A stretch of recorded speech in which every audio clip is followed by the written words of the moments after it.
İvan Hoca'yı yine kavramsallaştırılan işaret modelleri konusunu ve bunun tarihsel sürecini anlatmak üzere yine ben kürsüye davet ediyorum.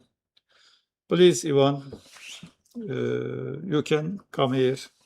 You start to presentation. Please. Thank you. Thank you, Mustafa. Let me tell you, I don't know, I think Mustafa mentioned this, but please take also my condolences, my sorry that to those of you who came here because of the rector. I will replace him today. Believe me, those people from the administration, they depend on our job, not we on their job. So we are continuing our job. I'm doing this, I'm teaching for nearly 35 years now.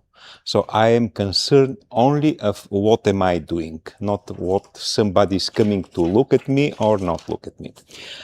I am, for now, up to now, extremely happy about this seminar.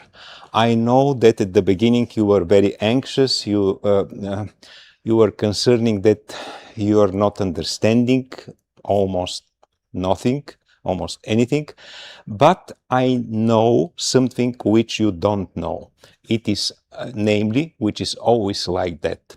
Charles Peirce's philosophy is not popular. At any place where I am going, even in the world, at the beginning is like this. People are saying, oh, why am I here? Like you said, well, why am I here? Well, and he was honest enough to say, I'm coming for the party after that, which is nice. Even because of that, this is still something. So the party is important, of course. But I can see from several people here that the effect is one and the same. It is repeated. Even if you only stay here, sitting on your chairs, not understanding too much, sooner or later, all these talks will go in your passive memory, somewhere here behind. And let's say 5 months from now, 1 year from now, you open a book on Peirce or about Peirce, it will be familiar to you. It will be not completely unknown, and you will move into the concepts much better, much more safe as before. I have also such an experience.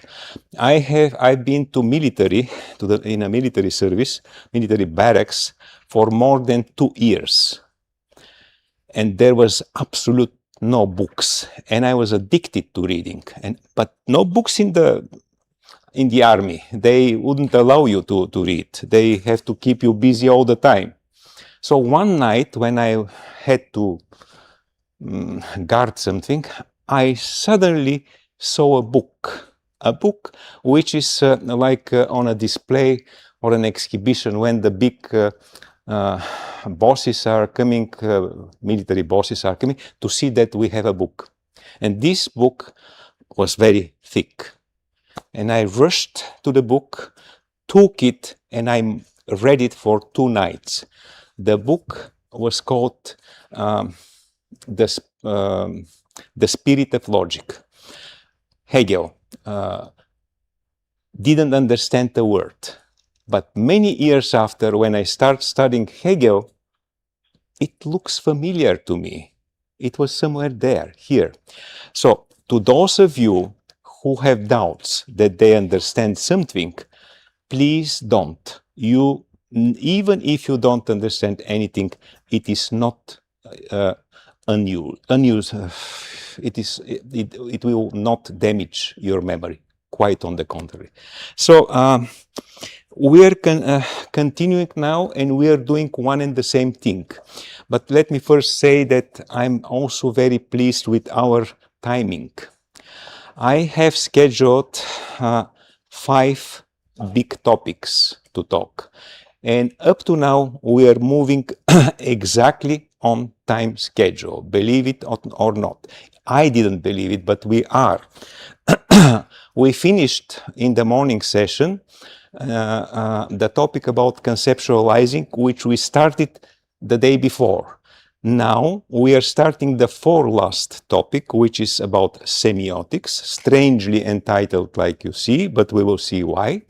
We finish it tomorrow in the tomorrow's morning session, and in the afternoon I will talk on the issue of pragmatism, just pragmatism. Everything was here, pragmatism and semiotics, of course, but focusing only on pragmatism and effete mind in tomorrow's session. Meaning we will be done all our topics. What we were doing is something which I share to you all the time, every time, that this seminar is not for me. I know what I know, and nobody cares what I know.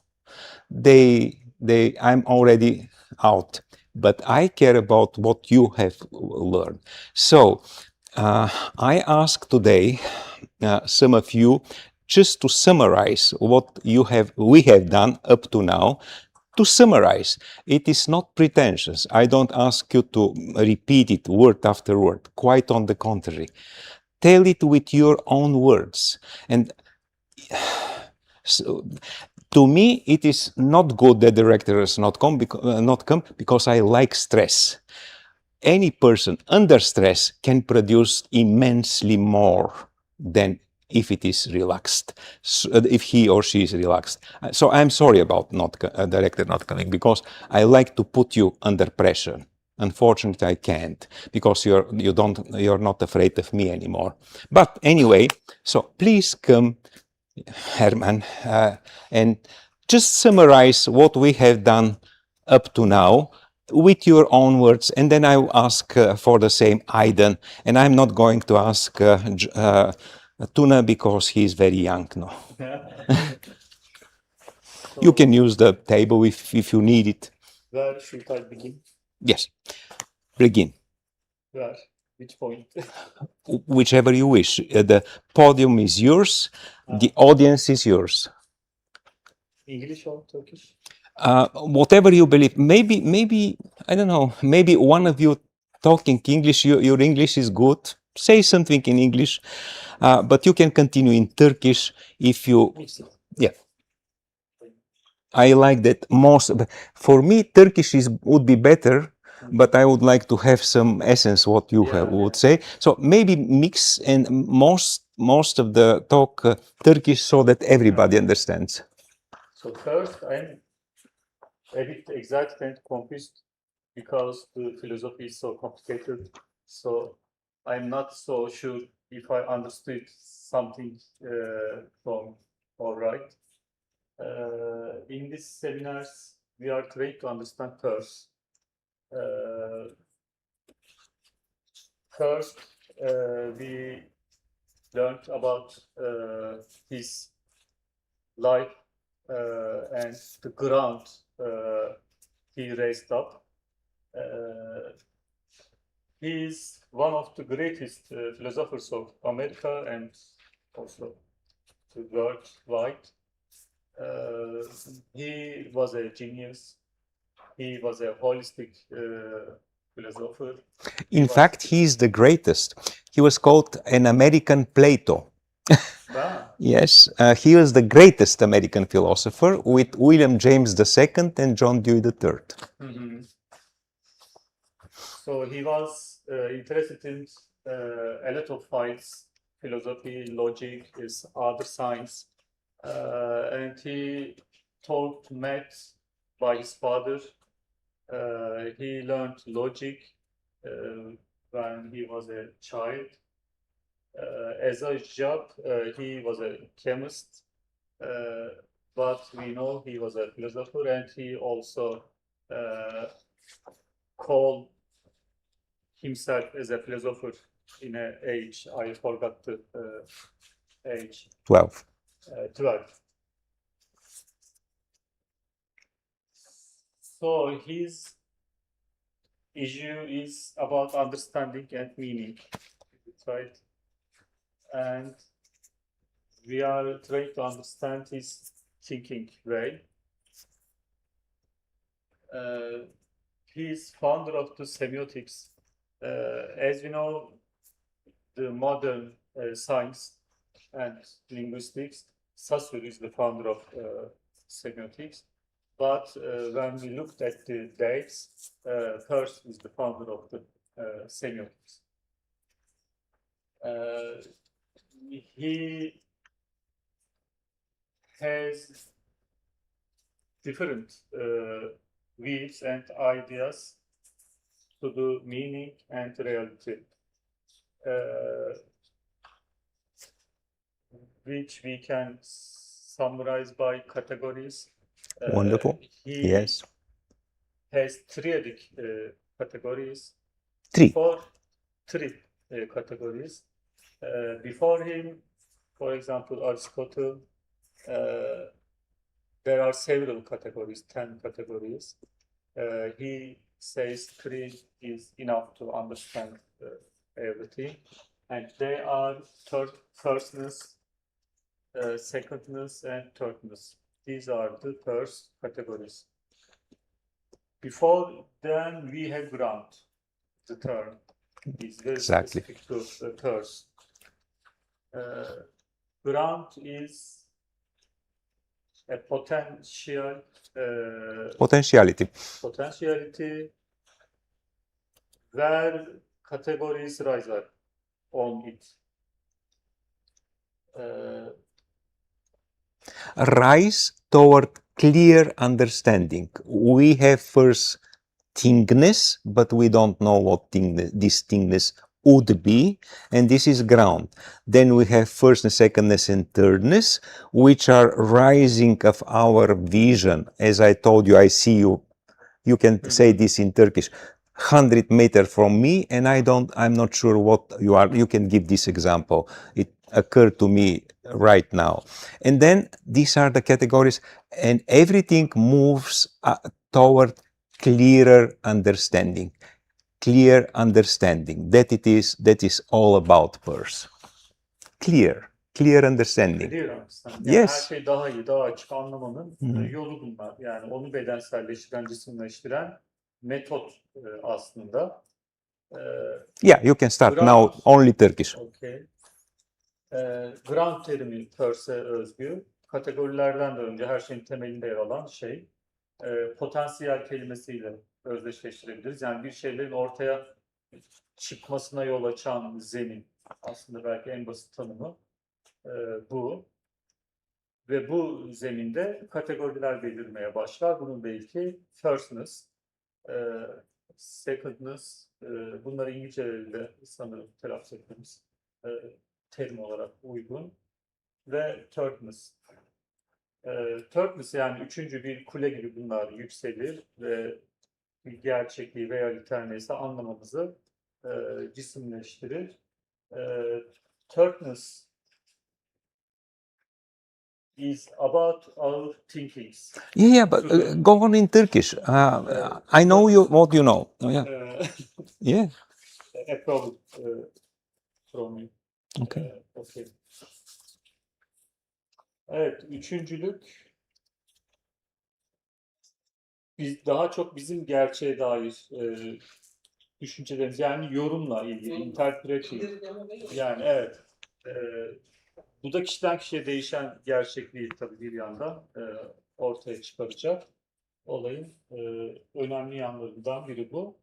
Bu işte bir yandan kategorilerden sonra Peirce'ın üçlü konsept diyebilir miyiz buna? Evet.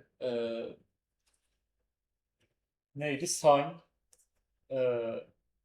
işaret, obje, sign, interpretant. Yani bu üçlü, triadik sistem bunu ifade ediyor.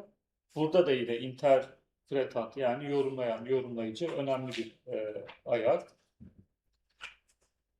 Obje ile işaret arasında mı diyelim, işaretle interpretant arasında mı?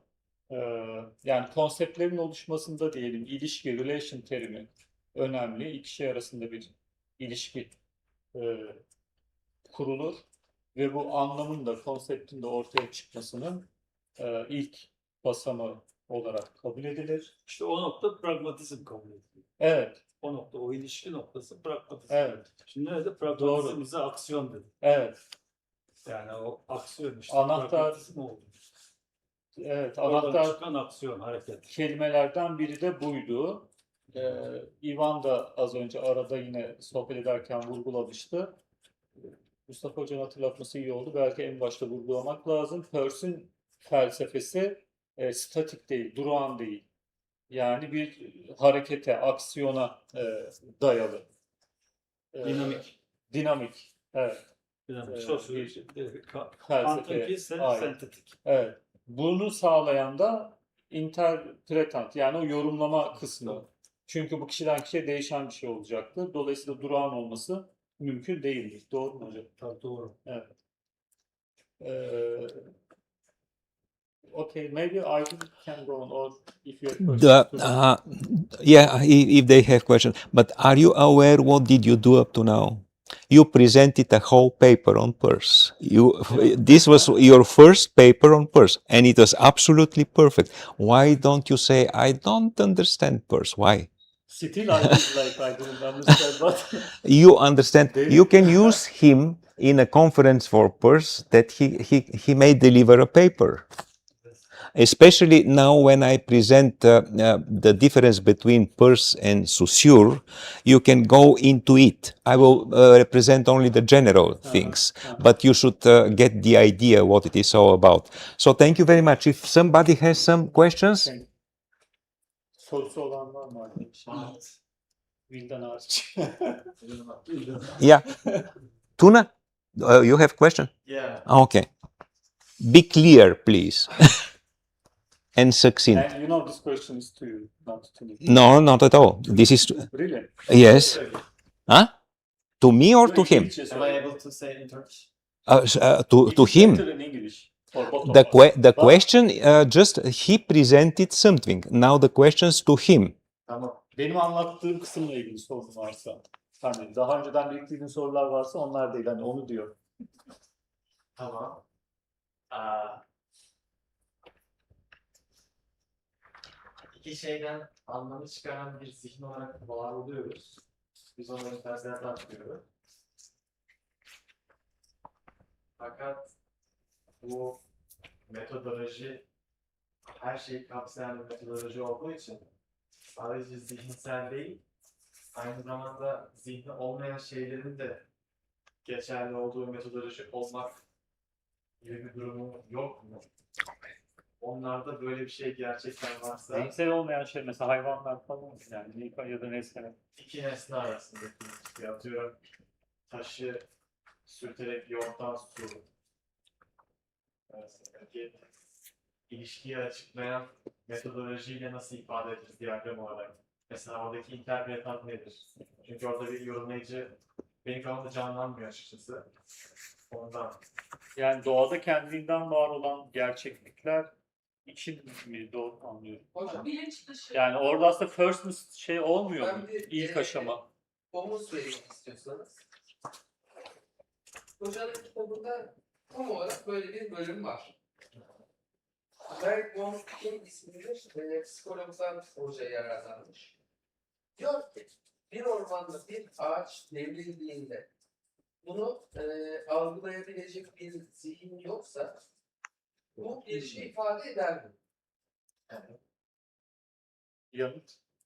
Etmiyor. Ama ormana göre bir şey. Sadece bütünlüğü kısmen değiştirir.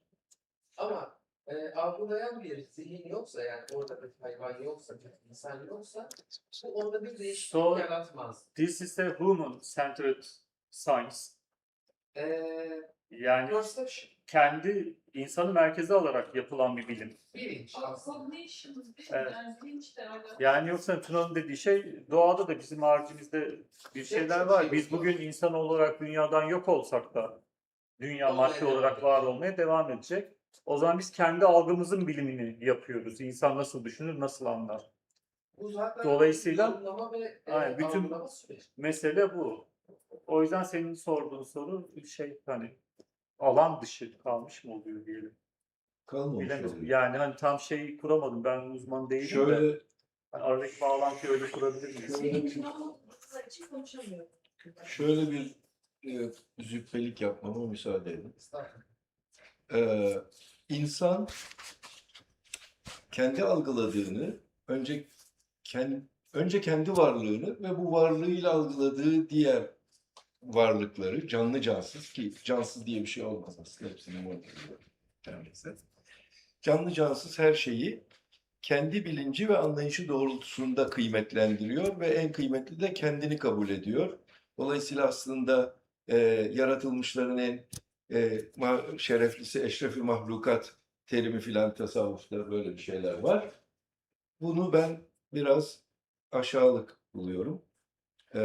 Çünkü bilinci olduğunu ve kıymetli olduğunu ancak kendi kendinin şahitliğiyle iddia eden bir varlıktır insan.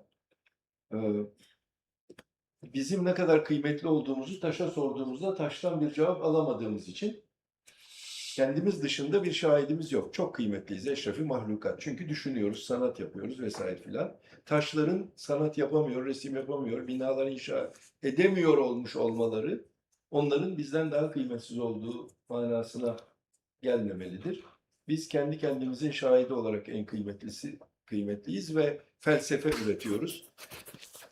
Tuna'nın sorusundan ilhamla demek istediğim şu ki, suyun akışında taş ile olan ilişkisi bizim zavallılığımızın hayatın akışı içerisindeki zavallılığımızdan farklı değil. Yani suyun taşla olan ilişkisini şiire dökemiyor olması, bizim hayat akışımız içerisindeki maceramızı romanlaştırmamızdan daha zayıf değil.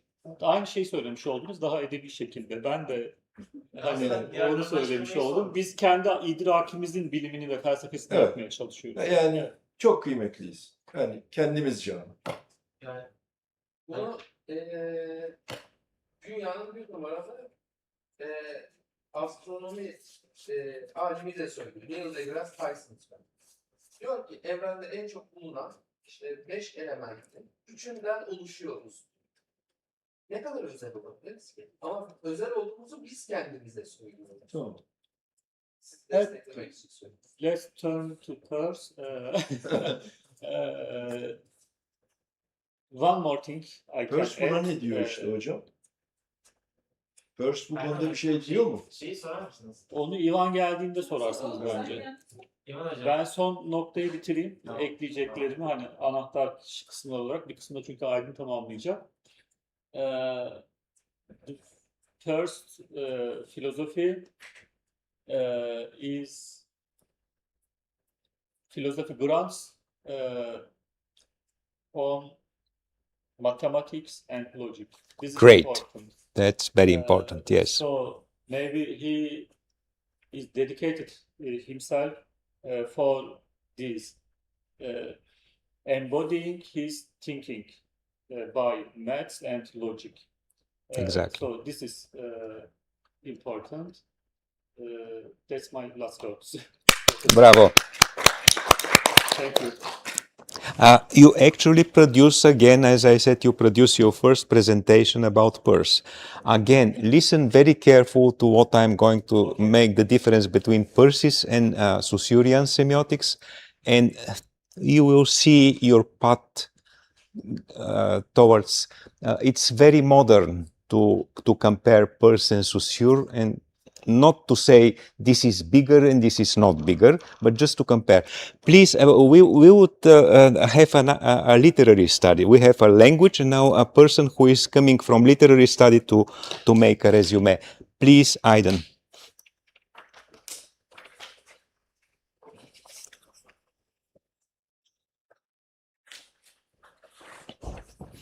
Like him, at the beginning, just for me, tell me what are you going to talk, and then switch on to Turkish. Summarize all seminars. Whatever you wish.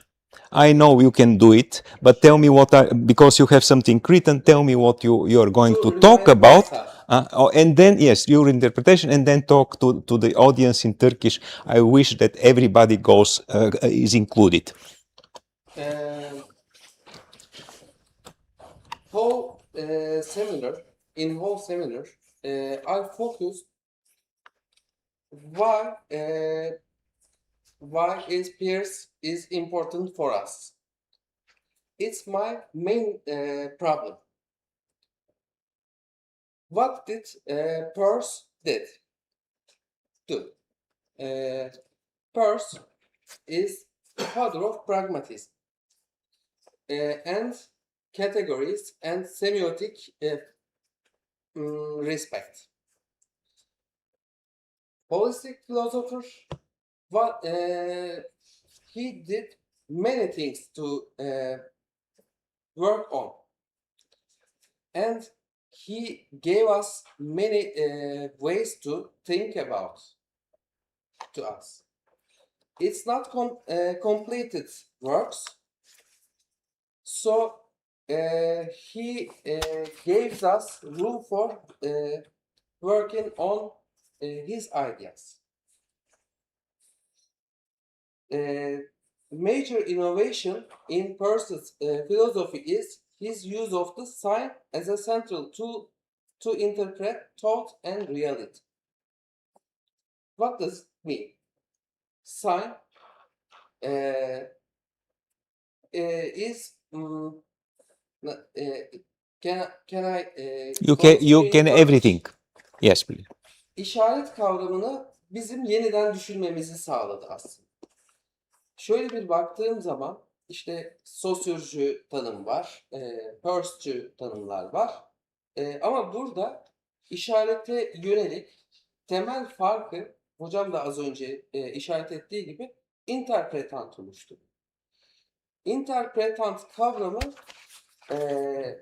benim için en azından sizde nasıl fark ediyor bilmiyorum ama temel belirleyicilik taşıyor. Yani temel belirleyicilikle kastım şu, bizim işareti okuyuşumuzun, o algımızın kırılma noktasıdır bence.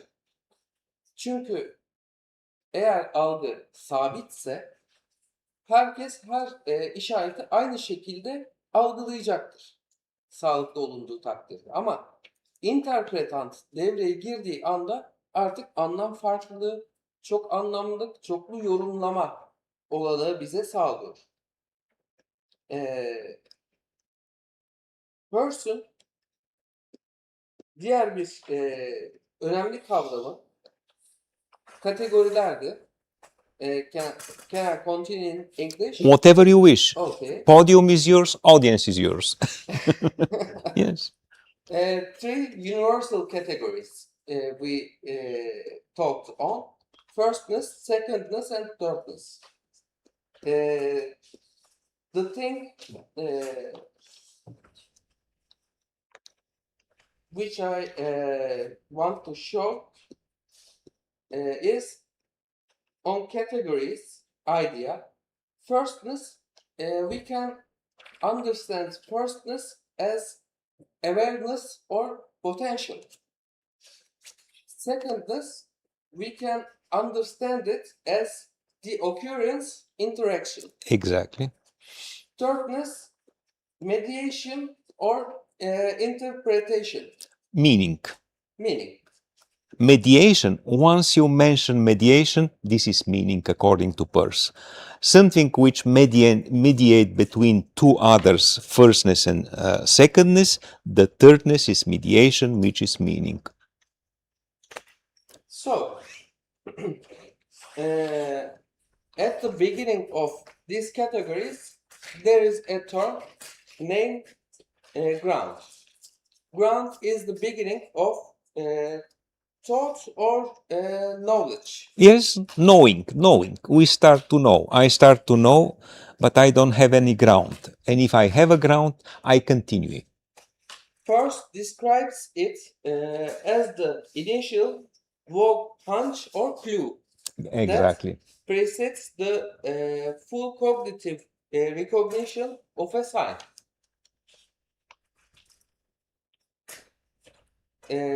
We talked about John Cage's metaphor. It was really interesting experience to me. We couldn't listen. It's like ironic to me. Exactly. It is. Ironic to everybody. At the music concert, we listen to silence. Irony is the most centered term for me. For your literary studies, for your specialty, for your studies, irony, No, yeah, or just because you like it? yes, I like irony. Okay. It's not just about humor, it's about intelligence. Right. Absolutely right. And I like genius people. Everybody likes, as but we do. they were born one every 100 years. We cannot find genius people among us, or can we?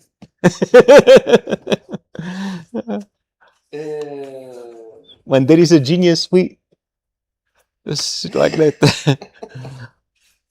Bunun dışında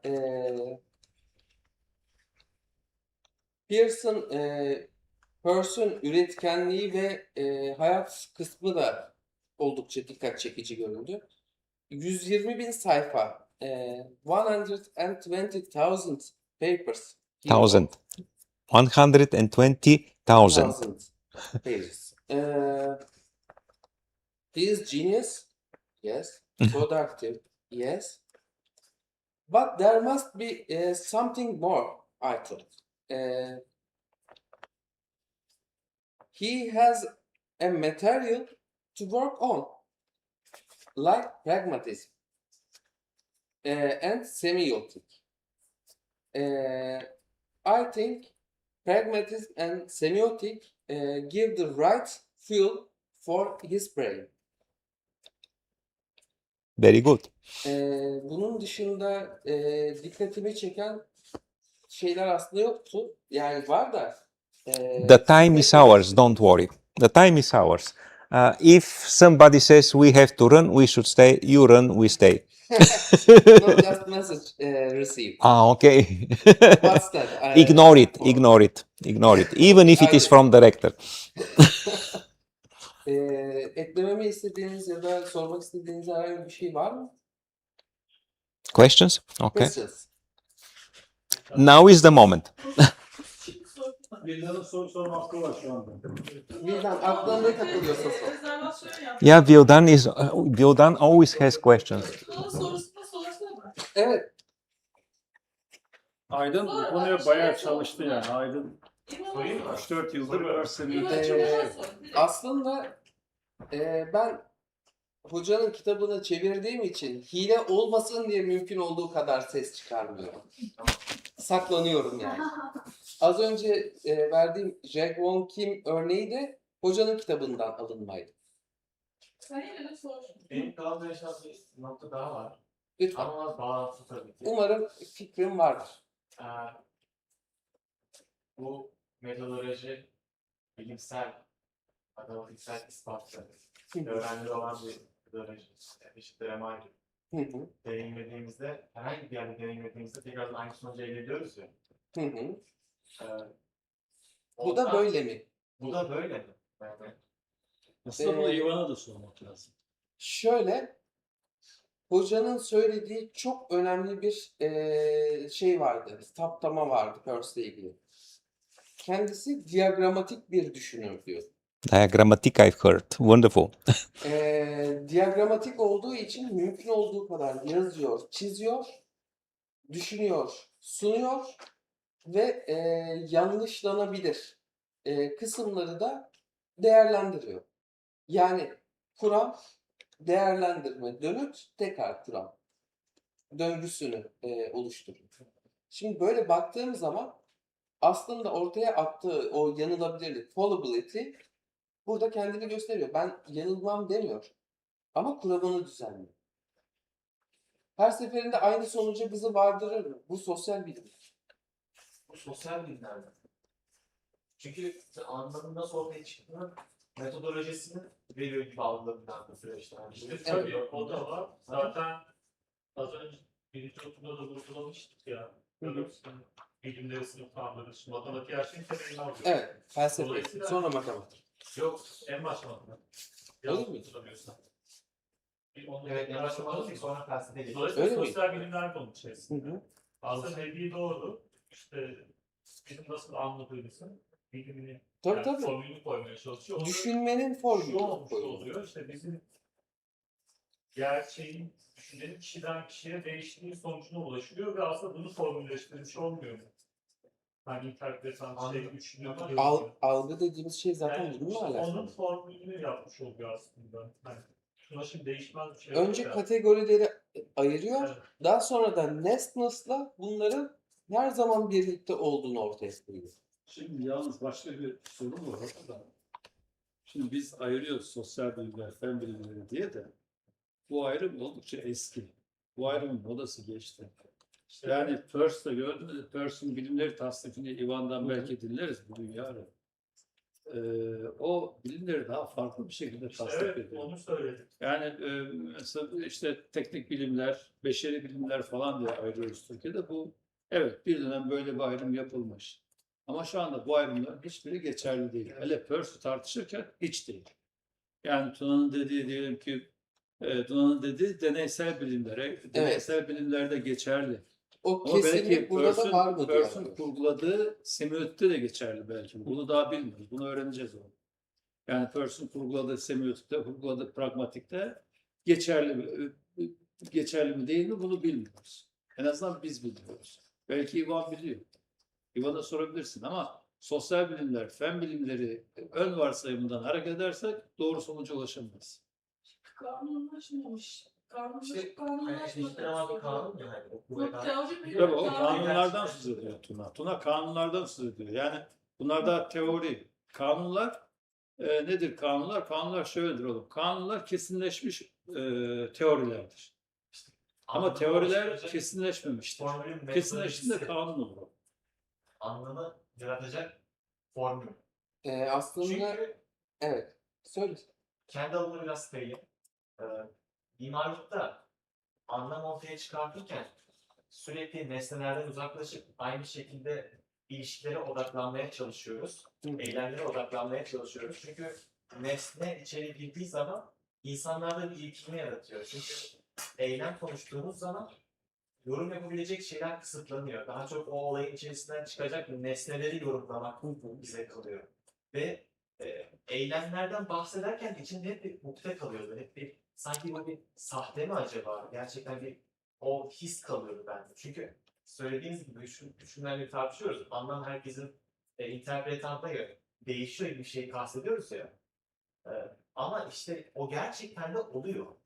Birisine göre. Şimdi şöyle bir şey de var ama interpretant daha ziyade nüans yaratıyor.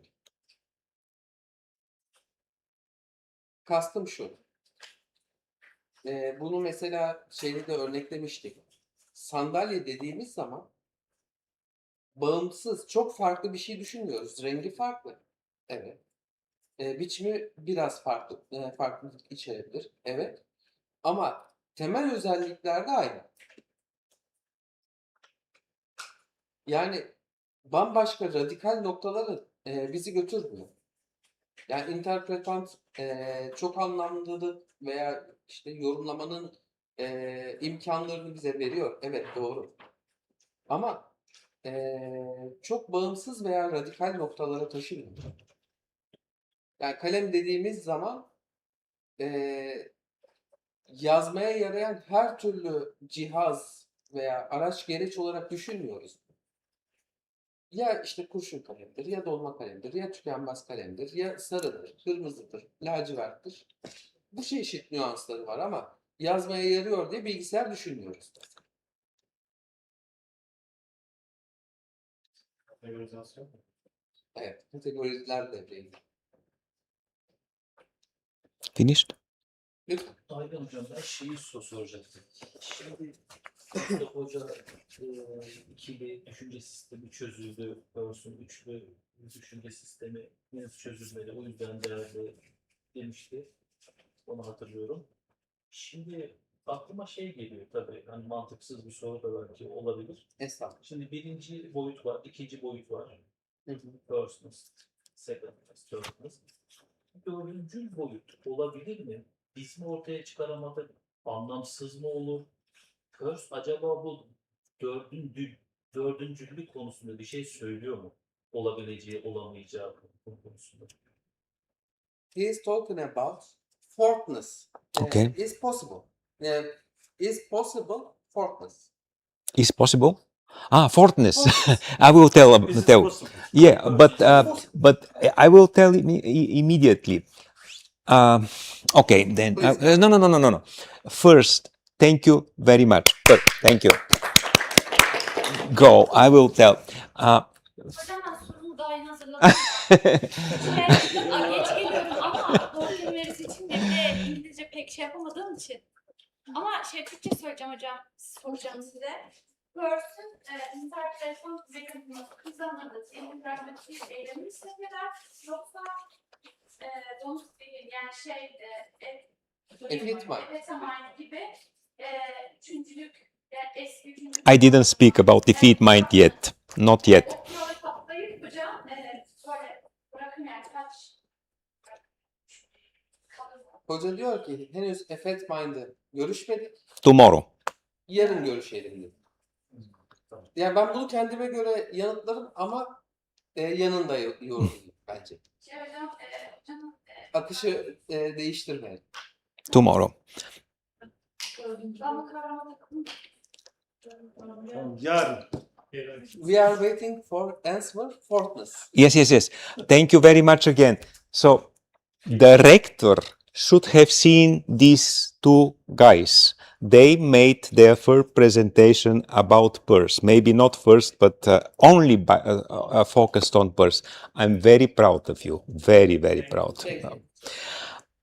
Vildan, would you like, maybe you will translate her, would you like to do something similar only in Turkish tomorrow? Like your resume tomorrow about the course. Sunum yapmak ister misin? Yani In Turkish. bir konuşma yapmak ister misin? Seminerler boyunca öğrendiğimiz şeyleri Evet. yaptığımız. Hocam tabii ki de çok olur For ya. sure. Great. Someone else wanted to talk tomorrow? One more place. See, two places we have. Would you like? No, if somebody, would you like to say some words tomorrow? But you haven't been here. Reyhan Şen. It depends of my wife's Mood. health. Ah, really? I'm sorry. So, Vildan, it is a free topic. Tell her, it is free topic. Whatever you wish on, based on our seminar. Hangi konuda konuşmak istersen sor. Hocam verdiğiniz için çok sağ olun.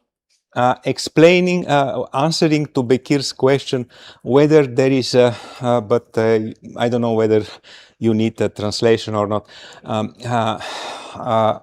whether there is need for a fourth element. Peirce himself answered to this question. He said, people like Bekir, he knows you, are asking me, are asking me why 3, why not 4, why not 5, why not? So the categories, firstness, secondness, and thirdness are relations, relational category.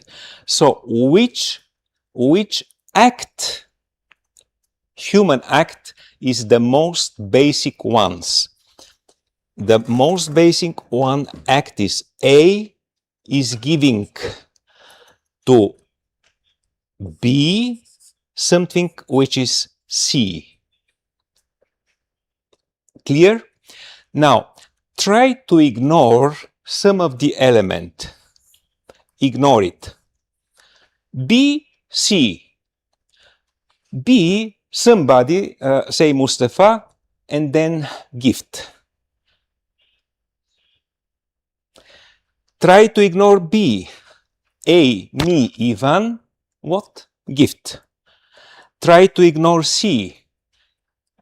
Mustafa, Ivan, what? It is losing information. The act in which we are not losing information is triadic.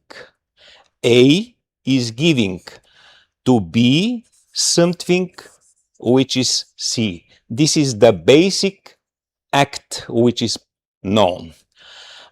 On this act, you can build any kind of other relation. A is giving to B something C which is whatever, and A is giving to B but not exactly to B, but everything was possible. This is the temel. I've heard the word temel. I know it's Turkish ground. That is the most fundamental relation. And then if I were a mathematician, I will go to proceed to tell you that that's nothing. Peirce has a special mathematical proof that any other relations in mathematics and especially in geometry are possible to build up on the tree, on the number 3 and on the 3 elements, but not on 2, but not on 1. On 3 you can build everything. That's it. Is this answering to the question? Okay. So now very fast to what we have to do today.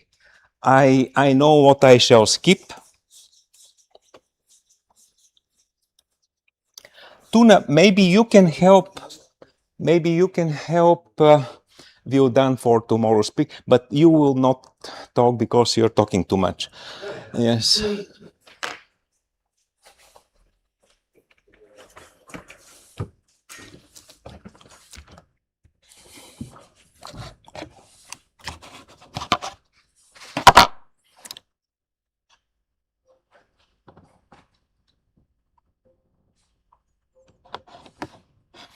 Again, I have this problem. Why it does not want to go up, back? Why, Tuna? Up. Because of the Microsoft. Really? Are you joking me? Bad joke. That's why you're not talking tomorrow. No, up one more. Up. Yes, exactly. How did you do it? How? But you don't see it, but you managed. Anyway, Bekir, leave it. So, you may have noticed, now I'm started, please, listen, only listen, no noise. You have listened to them, now I want to listen to me. Okay. No, from the very beginning. From the very beginning. Huh? Because he wants to play. Everybody wants to play. No, up. Yes. The very first. Here. But here. It should be here. Yes, it is here. Okay, thank you. So, you have noticed that at the beginning of each course, we start with this. Could you please read it loudly and translate it into Turkish? The end of any theory. The end of any theory is furnish a rational account of its object. A theory directly aims at nothing but knowing. I didn't actually point it to you, but to him. But anyway, so could you could you please translate it in a pure, good Turkish? Translate it into Turkish. Hadi. Örmüş dekore etmek. Evet, orada Please. Buna şeyle göndermiştim. Her teorinin sonu yeni bir şeyin başlangıcıdır gibi bir şey. Nesnesine ilişkin. Çevirmeye sondan başlıyor. Nesnesine ilişkin. Okay, especially the last sentence. Nesnenin rasyonel bir açıklamasını sunmalıdır. especially the last sentence, please, loud. Teori nihayetinde nesnesini rasyonel bir şekilde açıklamak ister. Bu teori doğrudan hiçbir şeyi amaçlamaz fakat bilmeye amaçlar. Aynen her bir teori hiçbir şey bilmeyi, Hiçbir şey bilmeyi hedefler. doğrudan Bilmek hiçbir şey amaçlamaz. tek Hiçbir amacı şey bilmek. ama bilmeye amaçlar. Tek Hiçbir amacı şey değil bilmek. ama bilmeye amaçlar. Okay. Thank you. Thank you very much. Bilmek, biliş, evet. What is the meaning of this sentence? The meaning is we do not want to end. We are not striving to finish and say this is the final truth. This we cannot say because we are fallible. We are men. Fallible meaning we commit mistakes. The main goal of any science is to search for truth. That's why knowing, not knowledge, but knowing the process. And the title of my book, which is the title of our seminar, is Conceptualizing Metaphors, not conceptualization.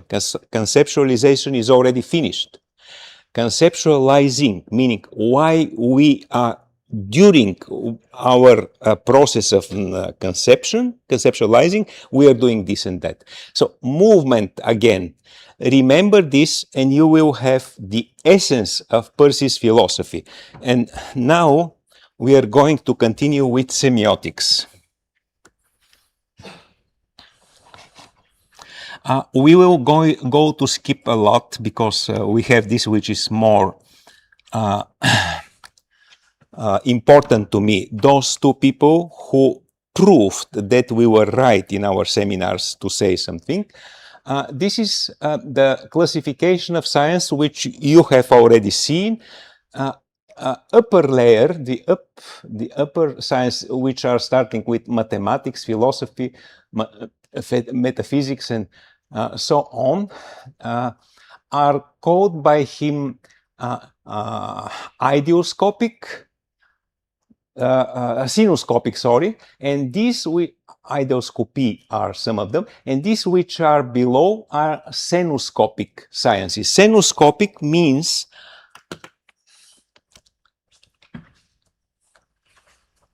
I am doing science. Ideoscopic, I have a microscope and I'm writing what I have seen. I need an instrument or I need a telescope to be astronomer. That is the difference anyway, but you may see the much more important is that several things. He puts mathematics on the ground. Mathematics at that time was pretty much also logic. Mathematics was like talking about mathematics, not one on like today, but it was logic of mathematics. Then it comes philosophy, and philosophy is divided into phenomenology and metaphysics. Metaphysics is to talk about something which is not physical. It is thinking. And so on and so on. If you then it continued to cosmology. We were talking about cosmology, theism, synehism, agapism. Phenomenology, or the science of categories, consists of firstness, secondness, and thirdness. Normative science, the three sciences are there: ethics, logic, aesthetics, and to the logic proper or semiotics. For Peirce, in the kernel of logic is semiotics. However, his semiotics is not just a logic, but is a logic in science. We will see what this does mean. And then the other are not so important.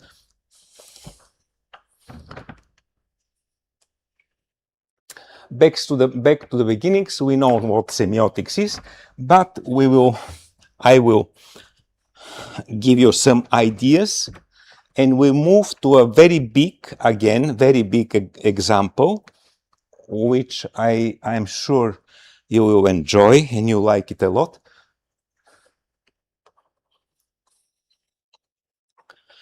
So Peirce used the name semiotics. Semiotic. Why? To preserve semiotic. To preserve, this is E, to preserve the Greek, Old Greek root of the word. What is the Old Greek root? It is semeion. Semeion means sign. Semeion in Old Greek is sign. Semiotics, the science of signs. If you stop up to here, you will not you will not pass the exam. You should add something else. Semiotic is a science of the sign systems, and sign systems are many. We have linguistic semiotic, we have logical semiotics. That's why it is actually semiotics. Semiotics, it is not exactly something like plural, but it is former plural, which petrifies, which now is not like plural, but once upon a time it was plural. Similar to mathematics. There are so many types of mathematics. I don't know them, but there are many. And semiotics is the same. So in the center of semiotics, there is the semiotic idea. The idea that we communicate in science. We communicate with science. In the nature, animals are communicate in science, most of them. Like the ships are by saying "bay," I don't know what it is, and Mustafa goes to feed them. That is a sign. They produce sign, and he goes and feed the ships. If they don't, he is not going. Sign systems could be of any kind, and this is also something which we can see, but you will see that there are dyadic, triadic, cognitive, cultural, logical, biosemiotics, and so on and so forth.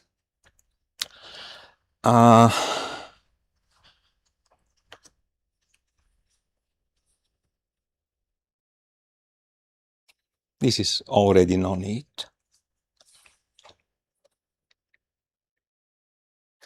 So the nucleus of semiotics is something which is very similar to the about categories, universal and particulars or tropes. We should not talk about tropes today.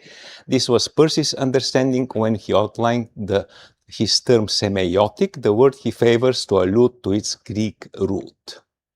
What we have here, I sort of forget it, representations and conceptions.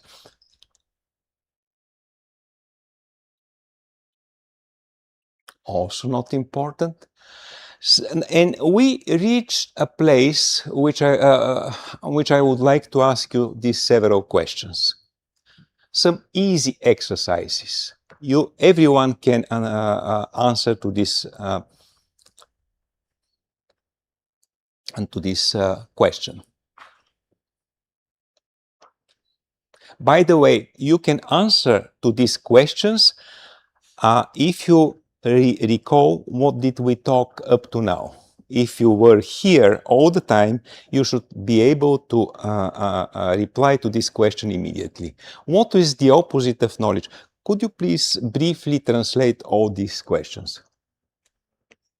Bilginin tam tersi nedir?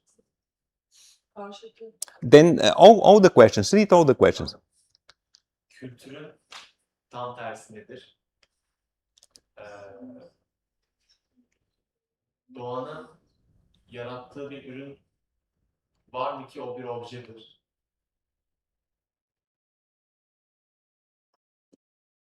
Bir objeyi nasıl tanımlarsınız? Semiotiğin tam tersi nedir? You can immediately say, raise your hand and say, I have an answer to the first question. I have the answer to the second question. These are the exercises we need in order to continue into the very sense of what semiotic is. Are you studying Adam? Are you studying semiotics at your faculty? No, No. we don't have semiotic process, unfortunately. What is the opposite of knowledge?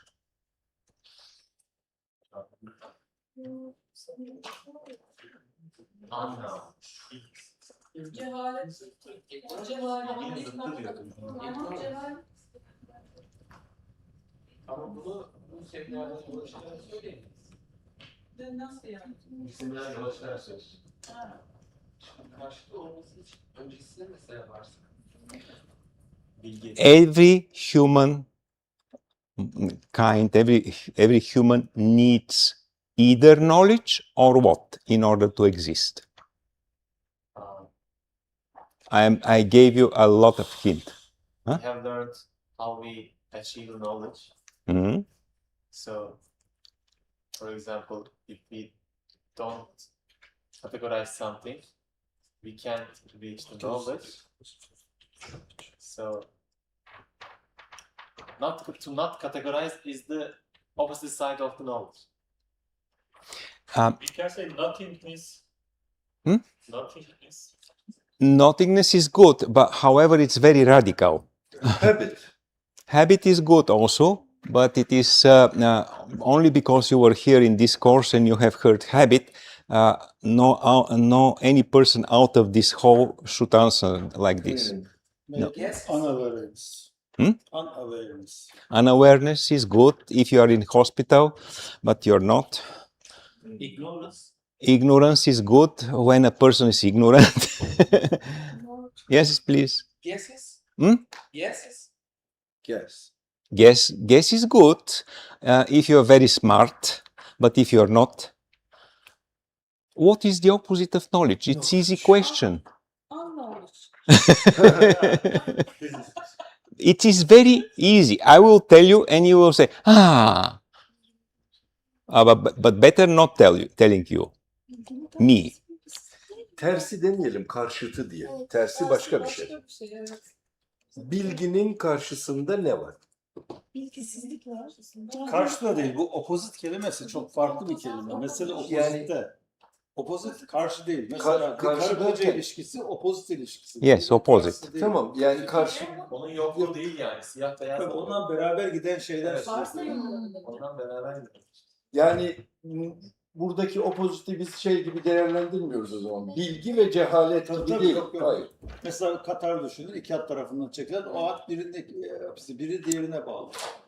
O yüzden sorun orada çıkıyor. In order to exist, every human needs either knowledge or Yetersizlik mi acaba? O. Or, Yetersizlik. that's not, it doesn't go with knowledge, either knowledge or body. Of course, body is a condition sine qua non, but we need to. Habits. Habits. either knowledge or Şüphe ne o? Şüphe olabilir mi? Şüphe. Suspicion. Or yes. Biraz Please ask or Give us a clue. I asked, bilgisizliğin tersi. Hayır ya, bilgisizlikle alakalı. or believe. believe. Aman. Either knowledge or religion, let's say so. Yes. Either knowledge or belief. Belief. Tabii yani ya bilirsin ya inanırsın ya. Çok basit Tabii, ya. tabii. Yani Tabii. Retorik inançla ilgili. Retorik- Because it is there is it's easy because either scholasticism or fideism. A person who believes doesn't know whether religiously or not. He is a fideist. I have a bunch of beliefs, doesn't matter whether religious or not, and in my life, I follow these beliefs. I believe that women are smarter than men, and I always approach women from this point of view, or the opposite, and I approach belief. There are strong believer and not that strong believer. Something has fallen, but I don't know what. Johan, we cannot answer this question. Is a education problem. No, it's not. No, We, it's not. Understand what is the opposite of knowledge, what is the contrast of knowledge. No, everybody understands. I've been here. I didn't say any stupid person up to now, and that's for sure. No one is stupid. Hayır. Yani bir şey ya bilirsin ya inanırsın diyor. Yok yok, dini inanç manasında değil, inanç yani. But we can Bir olduğuma inanırsınız. quiet. We continue with the similar question. What is the Olduğumu bilirsiniz benim hareketlerim Pardon. we continue with the similar simple question. What is the opposite of culture? Very, very similar. Nature. Great. First time, you see, he studied. Yes, Civilization, wilderness. absolutely. He's a coğrafi doçent. Absolutely, absolutely. So, is he stupid? Nature is a culture. I mean, is there a product which is there a product, something which the nature has produced? No, it's not. Okay, never mind. Okay, what is the opposite of semiotics is very important, and everybody of you know it because we studied it yesterday. If you remember what did we say about yesterday, you would know what is the opposite of semiotic. There was a professor I have shown yesterday, Tom Sibiek, and what was he writing about? Remember the title of his article. It started as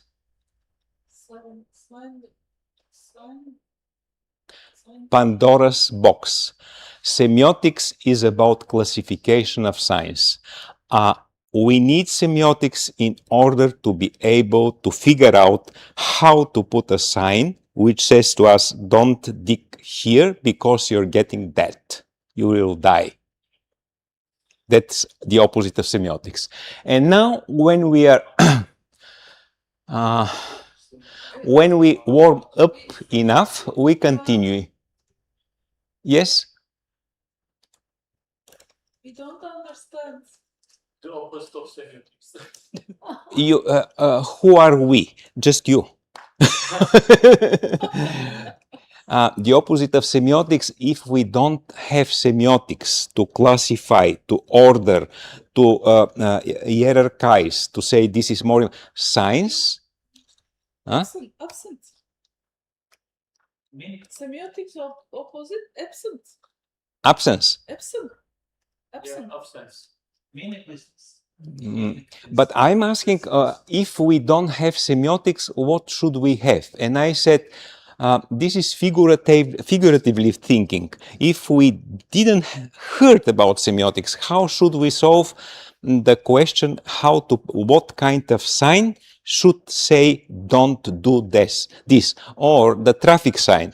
If you have not the sign which says dur, how is it? How should you know what to do when there is a crest? We need a sign. And that's part of semiotics. So the opposite of semiotics is Pandora's box, which means evil. All kind of evils will come up. Now understand? Chaos. Yes. Okay. Now we are going first to discuss and talk about the first person who used the word semiotics, not the first one who used semiotics, because the very, very first people where there are written text, written something, manuscripts, were the Stoics. And even Aristotle have mentioned semeion in almost a similar way. But the first person who used semiotics in almost contemporary sense is John Locke in the 19th century in his essay concerning human understanding. he said that it is time that we should develop a science which will deal with science. John Locke. Why? Let's talk about something which he did. And now I'm going to brain attack you again. This is a question of John Locke. What is the difference between papagei speech, parrot in English, parrot, papagei, you know what? Yes, Papagei, yeah, and human speech? Be careful. There are obvious answers, and they are okay, fine. But can you name one verb which will solve forever this guess, which will stop the interpretation, meaning up to here and that's it? Think. So question is, Hmm? question What is is the difference of Between past the speech and previous speech. the difference between the speech of a parrot, papagao, you know that sometimes he or she can speak, and the human speech. We are repeating something, but we are creating new things. Yes, generating, producing. Bilinçlilik, bilinçsizlik. Any suggestions? Upon repeat of our words and we used to cognitive we can speak cognitive word.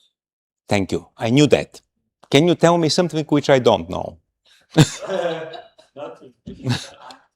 Because you know the answer. Isn't it? But it is, of course it is. But my question wouldn't be so silly if I would going to ask you these stupid things. Why should I ask you so stupidly? This was John Locke, not me. John Locke gave this example with the papagei. And he asked, what is the difference? The question is, Papaan doesn't know what he says, True. but we don't know what we say. But we know that you will say this. Try to be more creative. Try to be more creative. What would you say which no one here now knows? No one knows what you would go to say. We use God's word. Something. That's good. That's a good one of the very good answers. I'm going to use this. He said, again, sorry, your name. Bülent. Bülent said, we use God's words. Yes. But I'm not sure whether God speaks Turkish or Bulgarian or... Doesn't matter. If I don't understand, doesn't matter. Okay. Actually, human creation never understood God's wish. Sure. No, I know. This is something which is out of the topic now, but it's a good answer, by the way. Biz söyler misin? Biz öğrendiklerimizi, konuştuklarımızı aktarabiliriz ama papağan aktaramaz. Aktarır. We can transfer. Kendi neslini aktarır. Hayır, onun yani o öğrendikleri, yani o öğrenme başka. Papağanın öğrenmesi ezber yani. Evet. Nesneyle onun işareti arasında ilişki Aslında onu biliyoruz zaten. Ya aklıma bir fikir yok ya da. kuruyor da. What did Reyhan say? We can transfer Kendi kendine düşünce kuruyor. Yavrularımızı aktarıyoruz. There is brain. We can transfer? Not our ideal. speech, our thoughts to another. Mm-hmm. But not. Why not? If there is another papagei, especially between male and female. Başka bir papağanı aktarır. Teaching. Öğretiyor. Teaching. That's also a good answer. Yes, good answer. Sen niye sınıfta kaldın sanki sen? Now you're going to hate me when you leave the room because you're. Easy thinking, easy think. Is it? No, it's not. All the time I'm telling you that thinking is not easy. Now you experience it. That was my goal, by the way, that you experience that thing. Kavramla nesne arasında ilişki kuramaz. Aha, okay, I agree. Papağan kavramla nesne arasında ilişki kuramaz. It can't make relations between object and meanings. The papagay. Who cares? Who expects that? Who expects that the papagay can make a relation? Papağanın bir yapısı dediğin yok zaten.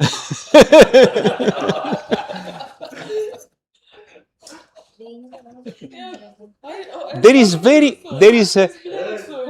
is very simple answer, and you will again react the same way if yeah, absolutely, because you knew it all the time. We know it, but that's why this genius man like John Locke, who with one word solved this huge problem, and that's why he says we need semiotics. Papagay doesn't know what it says, but we know Sure. what we say. Yes, and I know that we know. That's something very trivial. Can Try to be creative, try to be original. Can I give an example?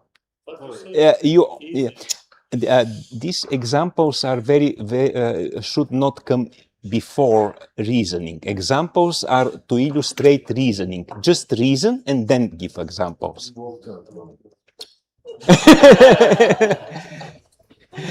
Such a question, papagay. Papağanın bir kere konuşmaya ihtiyacı yok. O konuşmuş olmak için konuşuyor. bazı insanlar böyle. Allah Allah. Allah Allah. Hocam, you Jesus say easy. Christ.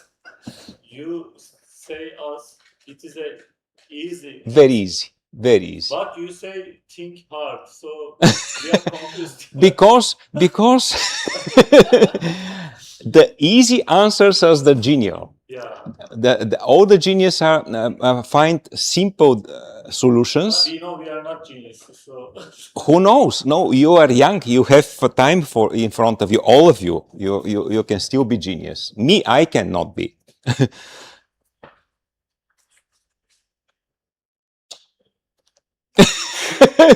I like that. Papağan hep aynı şeyi söylüyor. Biz değiştirebiliyoruz. Everybody handed me 5 Turkish liri, and I'm giving you the answer. okay. The answer: the papagay cannot reformulate what he or she already said. Reformulate meaning interpret, meaning saying the same with different words. The same in different words. Reformulate. Tekrar yorumlayamaz. Ya da başka sözlerle aynı şeyi ifade edemez. Yani söylediklerimiz o anlama çıkıyor aslında. Biz de onu Reinterpretate or reformulate.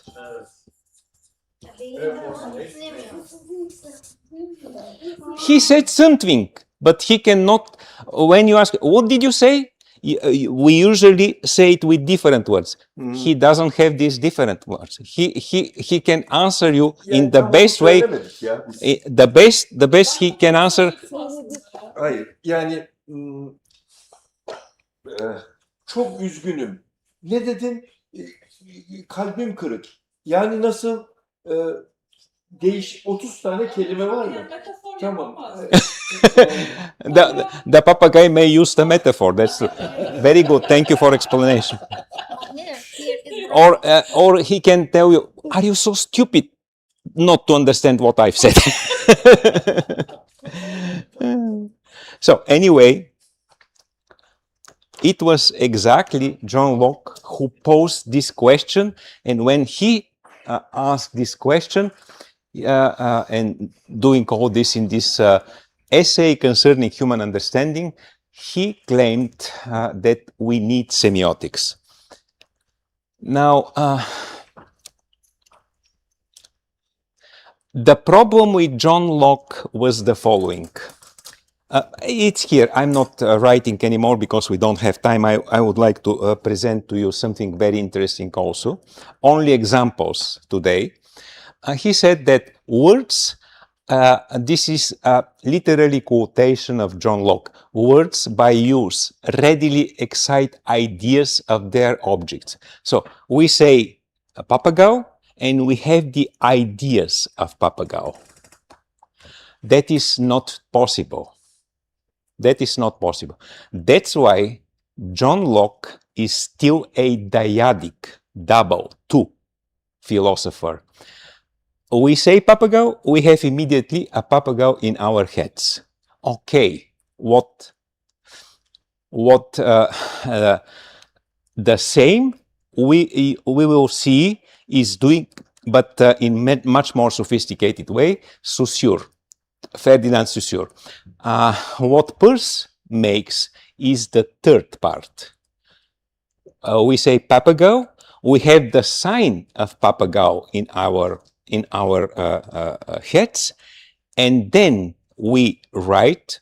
Then we know what it is. We either write or we either hear, but we have a mediation between word and ideas. We have a mediator of the papagao.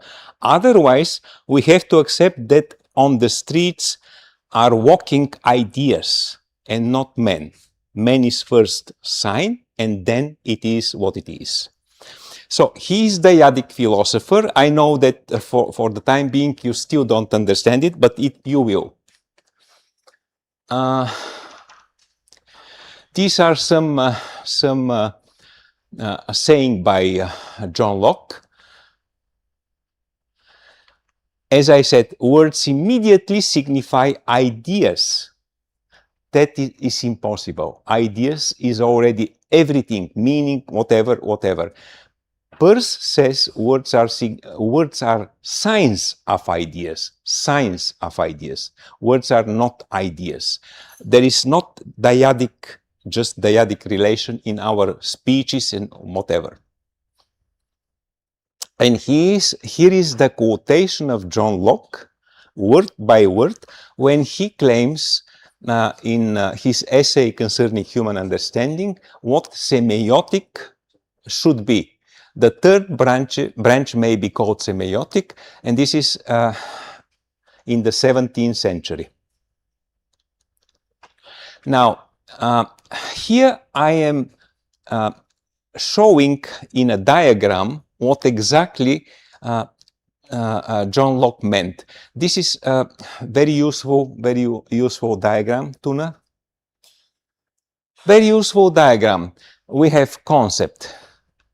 He said, we produce sound like men or fire. This sound, men, fire, whatever, immediately signifies idea, just idea. This means if I say fire, the idea of fire will come up in my mind, which is fire. That's it, fire. Now, this is John Locke. It's 17th century. You should be aware that in 17th century, people do not have so developed language. They cannot think so in so many details. They simply don't have. So here is more sophisticated graph of the same thing. This diagram was produced by me on the ground of only of John Locke's quotation. So at the bottom is sound, whatever I said now, sound, words, and words are ideas and things, object, and so when, according to Locke, when we follow his understanding, when I said violent, I would not have violent in my head. Not. Because violent is a sign of a particular man.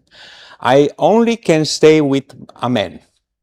And it will be, a man exists. But who is the man? What is the details? Nothing. A man, a man. I say amen, and I have in my mind man. I have fire, and I have fire, meaning there is a fire, or there is whatever we call fire, but we don't know anything about the fire. And we go to Ferdinand de Saussure.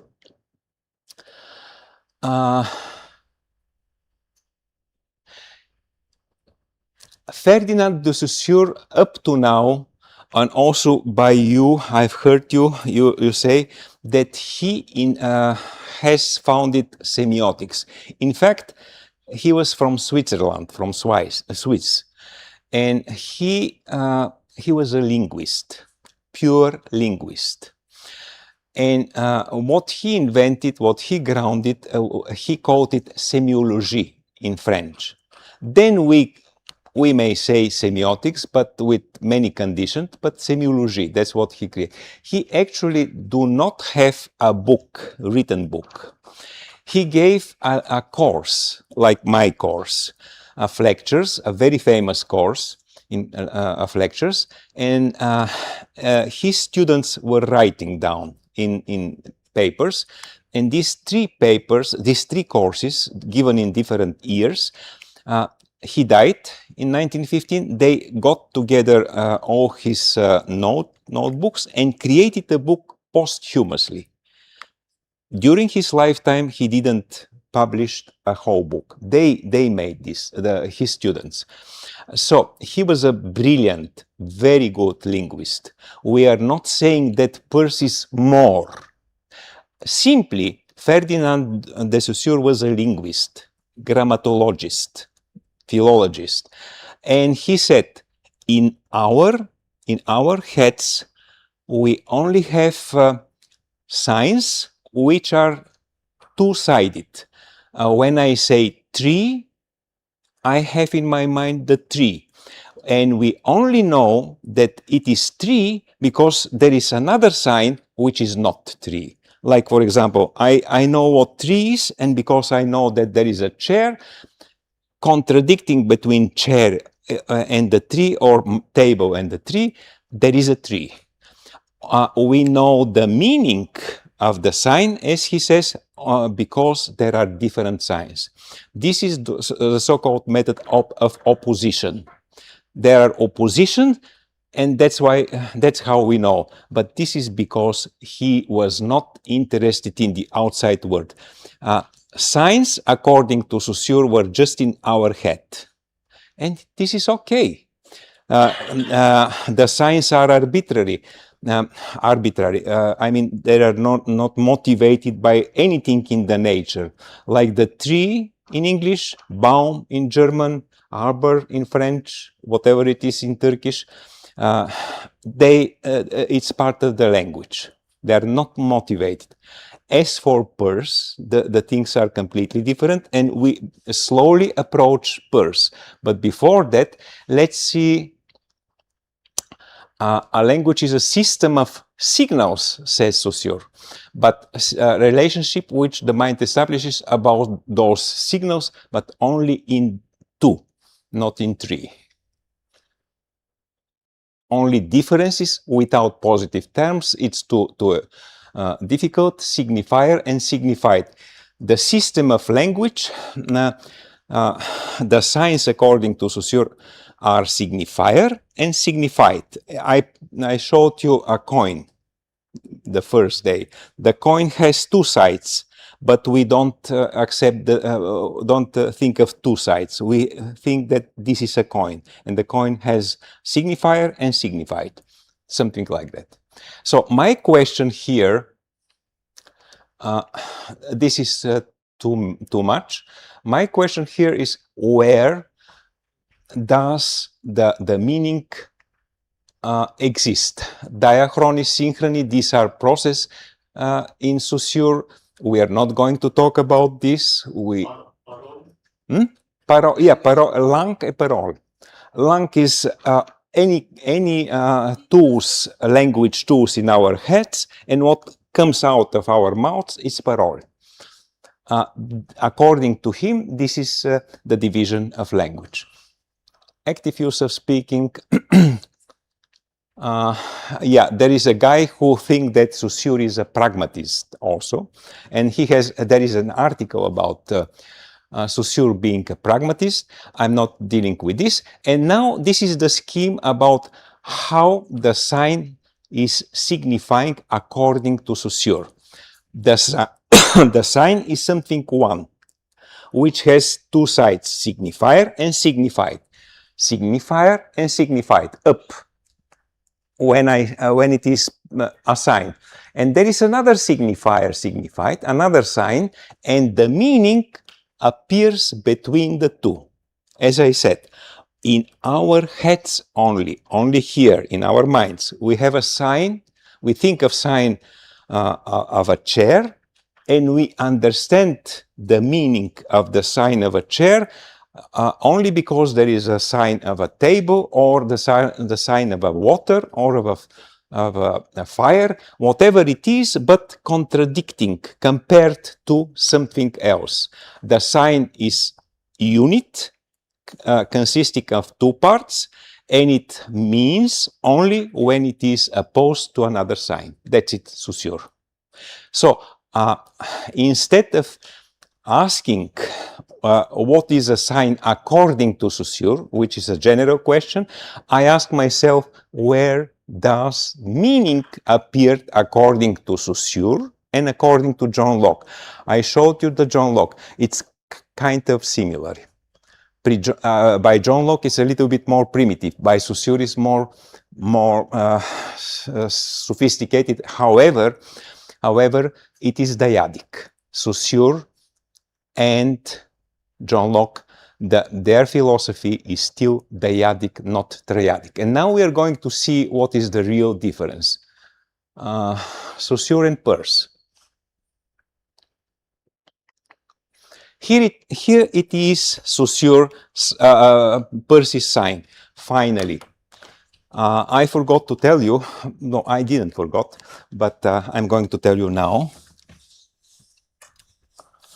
I used to say interpretant, but I warned you that firstness, secondness, thirdness, ground, whatever, up to now was part of Peirce's phenomenology or phaneroscopy.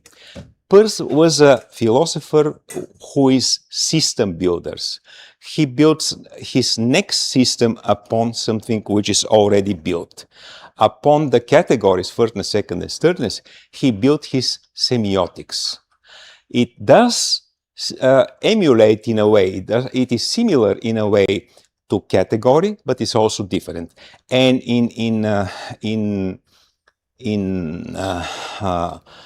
interpretant comes in semiotic. Now I am going to write the same. Here is the sign according to Peirce. Sign. Object. Interpretant. Meaning. There is a bottle of water. I'm turning like this and I said, there is a bottle of water. The bottle of water is already a sign because I'm not seeing it. It's a sign produced by my mouth. It could be that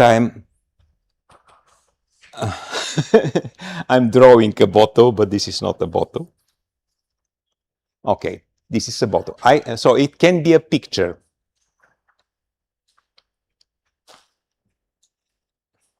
Bye. Or? Okay. I was thinking you're leaving. It's a bottle. And when I say like that and I don't see it, I'm going to push you out. One more laugh and out.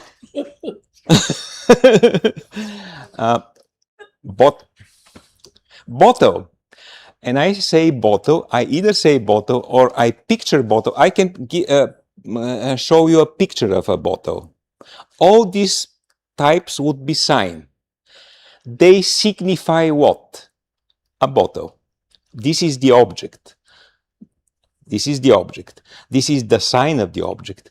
Okay, but since I know what kind of bottle is this, I mean exactly this bottle and not other type of bottle. It could be a bottle of wine, a bottle of tea or whatever. But I mean this exactly. And that I mean exactly this bottle is my interpretation, because I meant this bottle. This is interpretant. Now, if I was Tuna, I could write exactly this bottle. But since this is me, I cannot write even a circle without doing something stupid. So I cannot write it. But this is it. Now, this interpretant is different in anyone's head. Very slightly different, but still different in nuances.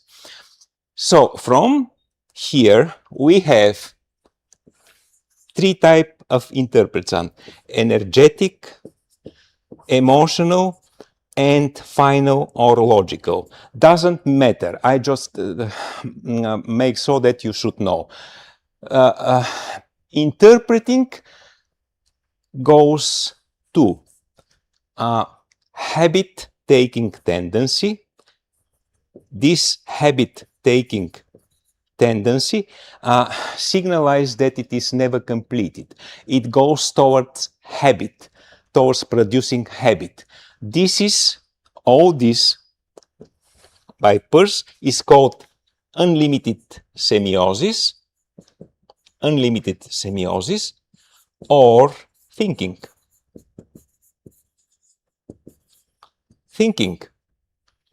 Unlimited semiosis or thinking. That's how we think, by producing signs all the time, by producing and interpreting signs. But they are triadic, not dyadic. Professor, Yes? could you give an examples? Energetic interpretant. Energetic interpretant is the interpretant which is well, it's difficult, and I don't want to go into details, because emotional, energetic, and logical somehow go into the firstness, secondness, and thirdness. Meaning their quality of feeling is emotional. The first interpretant which we see is again a sign. I will demonstrate this a little bit further. Since it is a sign, it has three levels again. Firstness, secondness, and thirdness. Energetic, logical, there is not three different types. They are always together, but one in some interpretant, something it dominates the other two. Because anyway, so here, first and foremost, I will come back. I will not forget what you asked, and I have something to show before that. I want you now to remember that we think like this. We produce a sign to an object, for an object, to a interpretant. Sign for an object. Saussure would stop to here. To some interpretant is already Peirce. It looks simple. Just one more element, but what an element. It triggers the entire process of thinking. While in Saussure, it only marks. We do this, we do that, we do this, and it is in our head, within our head. Saussure does not care about the outside reality. And Peirce says this is not good, because if I see a tree, I have to be able to say that this tree, this is interpretant. And like you said, to communicate it to another person, I need to make another sign. And this another sign can be based on emotional, energetic, or final or logical interpretant, in which case it will take the form of the semiosis, more sophisticated form of semiosis, will be sign, object, interpretant. The interpretant in itself turns into sign, another object, another interpretant, again, another sign, another object, another interpretant, and so on endlessly. There is not such a thing as final point. That's what we try to show from the very beginning when we spoke about the ground. There is not beginning and there is not end. As I understand, every interpretant is a sign. Is what? Every interpretant is a sign. Yes, turns into sign. Because otherwise we could not understand each other. The interpretant should fulfill the function of the object which it has in mind in order to understand what it is. If I talk about the apple, I should say, the apple, Mustafa, we ate yesterday, or the... Okay, in the language it is just the apple, but if I want to say, give me from those apple last year. So there are several conditions. This apple last year, they fulfill the condition of this interpretant, so you know what I exactly want. And then it can continue apples, any kind of apples, whatever, until there is a habit in our mind. And for example, I can say apple, and you know exactly what kind of apple is. It goes endlessly. And I said, the truth is reachable, approachable, but never final. Yani Bülent Bey, düşünce böyledir. Yes. Can you give an example that I'm looking for fire, which means it's a sign? Yes. For it. So where it is behind? Yes, I'm going to do this right now. Don't be so fast. So again, I take the same example, is right? I take the same example as by Saussure. The problem was that I want that somebody translated it up to now that everybody understands, but okay. We have a fire.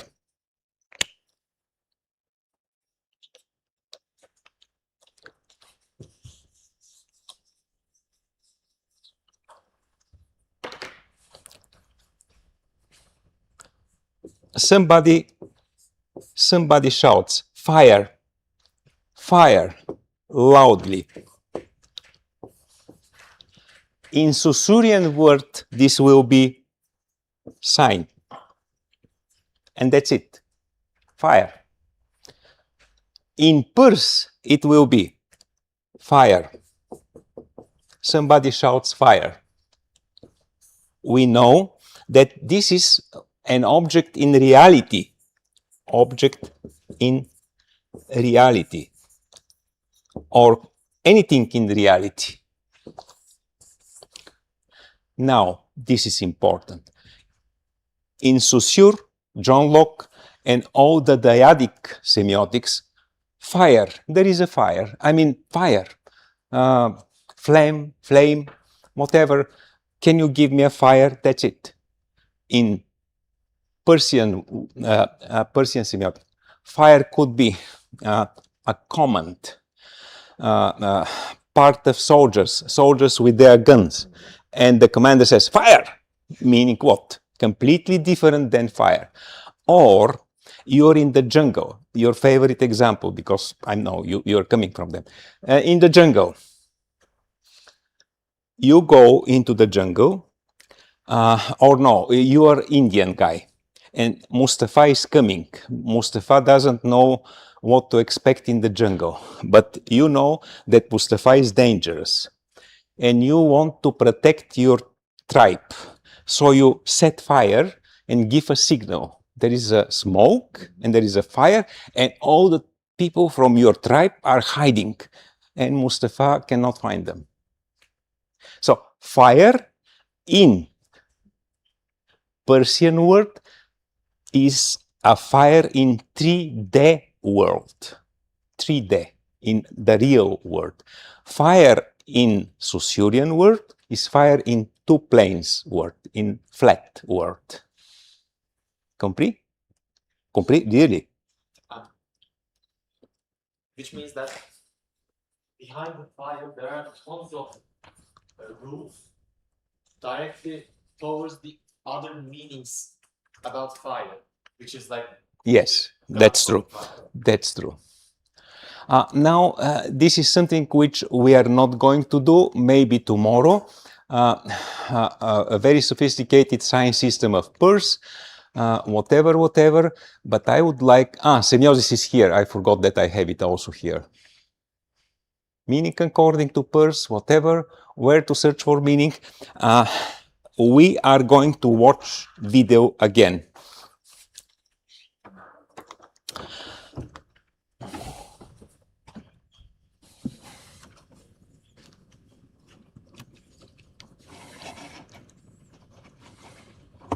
Be patient and think. Mostly think, please. By the way, Adam, if you try to please translate what did I say up to now, I would be grateful.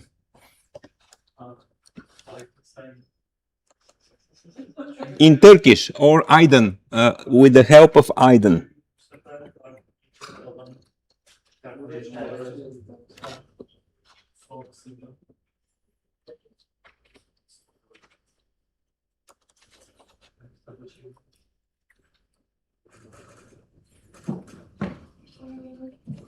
Yani şeyden bence şeyi özetlemiş.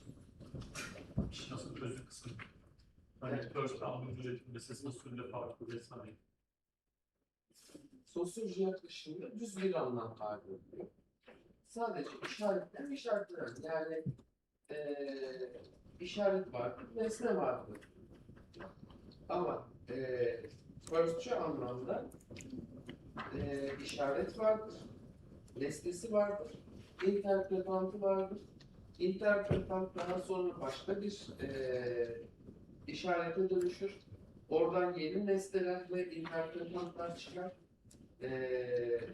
Daha sonra yine interpretanttan bir işarete dönüşme var, yani süreç devam ediyor.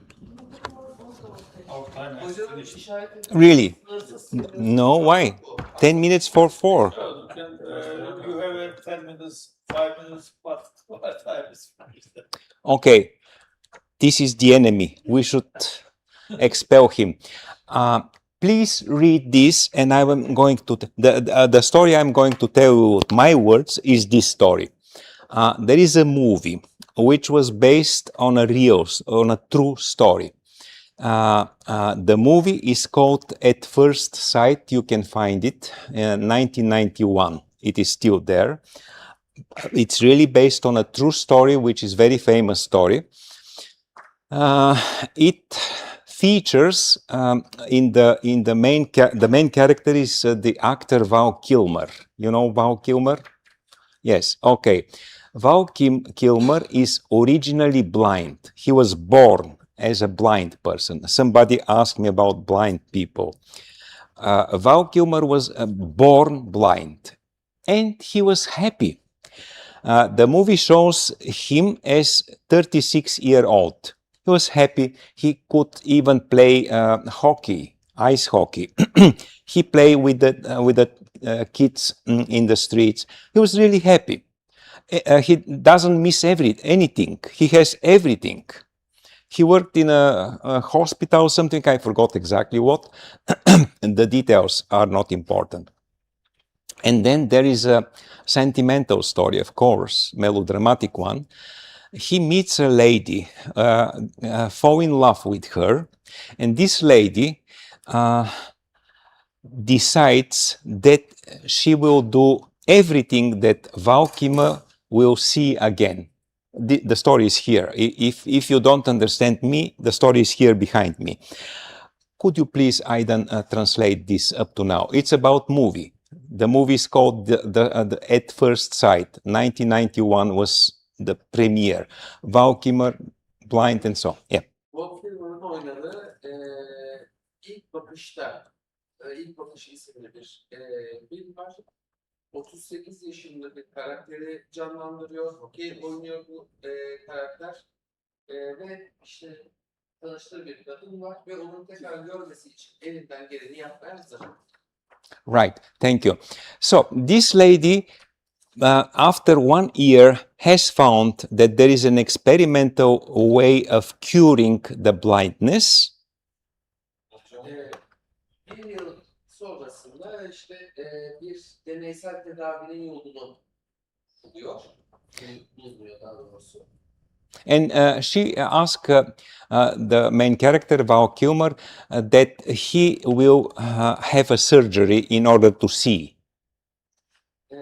Ana karakter Operation. Bir operasyon aldı. Yeah, in order to see. Görmesi için. And Val Kilmer agreed. So I am going to show you a short video which is from this movie, but cut from the moment in the hospital they are taking from him the bandages. Remember, until his 37 year, he didn't see anything. He does not know how the outside looks like. Look very carefully what you will see. Look very carefully. Look very carefully.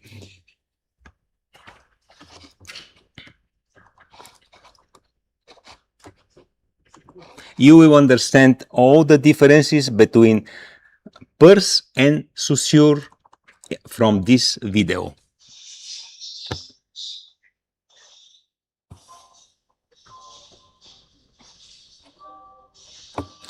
This is his lover, and this is his sister.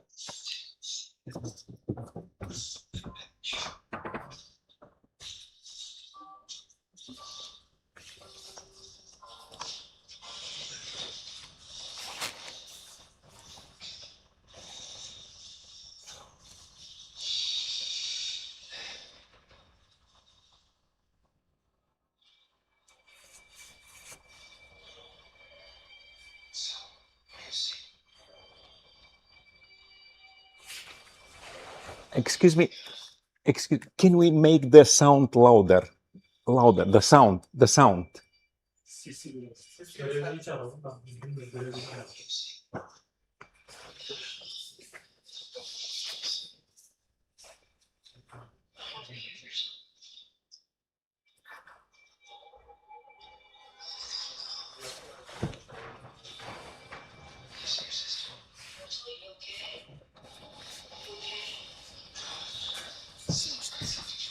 The sound.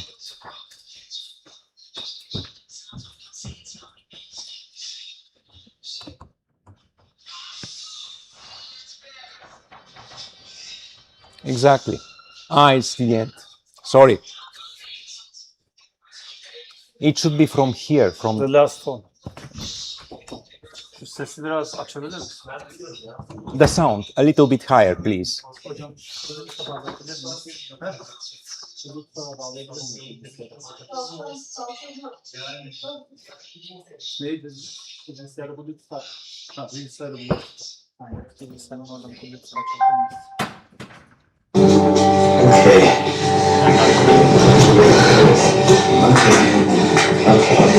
Good. Now, just use your sense of touch. Just dissociate now. Thank What you. are you seeing for me?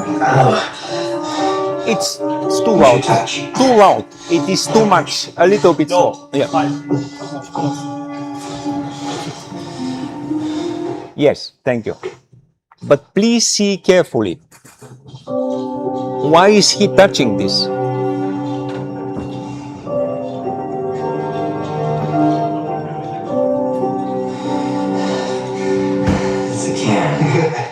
What's going on? He's associating. His fingers tell his brain, and then his brain tells his eyes, and then he recognizes what's in front of him.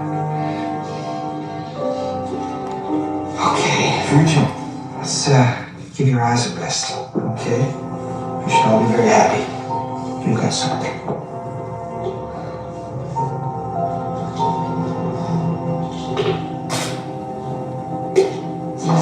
Stay, right? extended blindness. Excuse me, can I speak to you for a moment? Sure. What the hell just happened in there? I mean, is that what you call seeing? Look, it's a little complicated. See, it is clear that he is seeing. I mean, he's picking up images. Apparently, his retina is intact. I mean, for all intents and purposes, it's a success. A success? He's all lost in there. He can't see me. He can't see his sister. He can't see anything except a coke can. And he can only do that after he held it in his hands. He could do that before. Believe me, he can see. He just doesn't understand what he sees.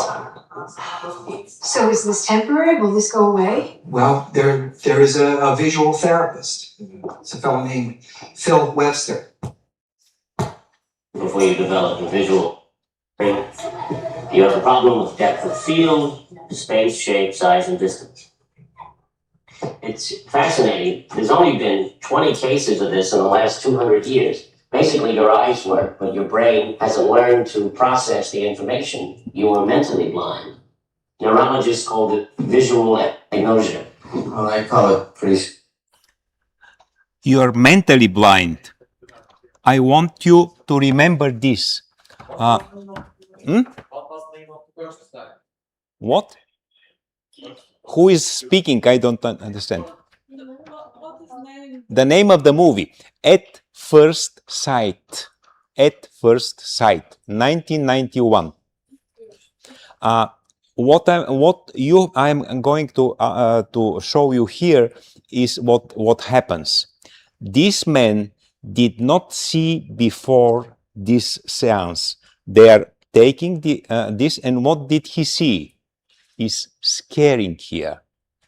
He is scared to death. He doesn't accept what he sees.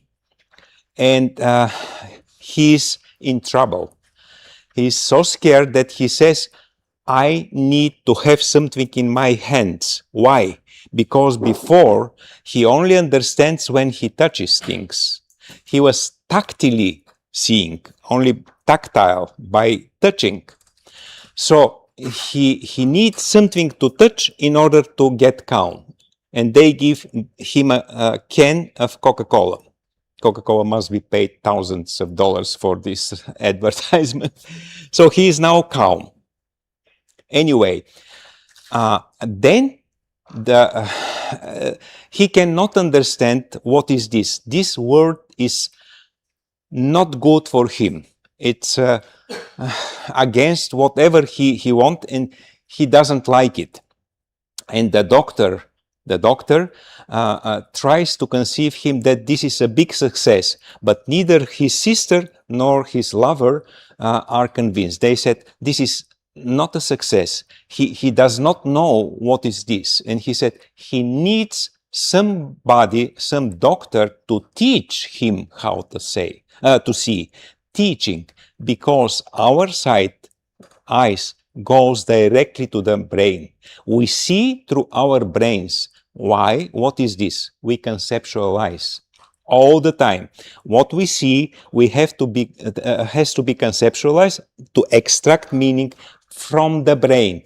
The eye is the only organ from senses which is directly, straight connected to the brain. So now, in the next several scenes, you will see Virgil going on the streets of the city. He's stumbling all the time in the people, in the advertisement, whatever, in the walls. Why? Because he doesn't know that people have volumes. He lives in the Saussurean world, in the world of signifiers and signified. He sees something, but he thinks that this is it. And then he understands that this guy, or whatever it is, has a volume, has extension. This is especially known when there is a picture in the doctor. There is a scene in the doctor. The doctor asks him, "What is this?" and shows him an apple. And he says, Virgil says, "Give it to me," because he doesn't know what it is, an apple, how it looks like. And when he touches it, he knows apple. And then the doctor says, "And what is this?" And he shows him a picture of the same apple. And Virgil says, are you kidding me? Of course it's apple. And the doctor says, are you sure? Is it apple or is it a picture of apple? And he again must touch it in order to realize what it is. And then he says, it's a picture. It is exactly what we talk about. We believe we know, we believe we think, but it's just belief. Could you please translate this in Turkish? Tabii. Şeyde terapide bir elmayı gösteriyor. Bunun ne olduğunu soruyor ama aktör bunun elma olduğunu söylemiyor. Bana ver diyor. Elmayı eline alınca evet diyor bu bir elma. Daha sonra doktor bir elma fotoğrafı gösteriyor.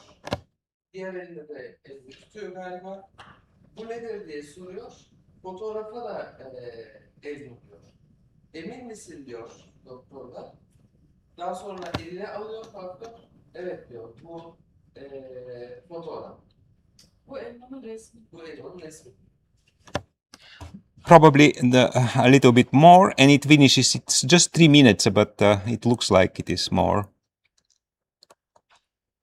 But I don't know how to know.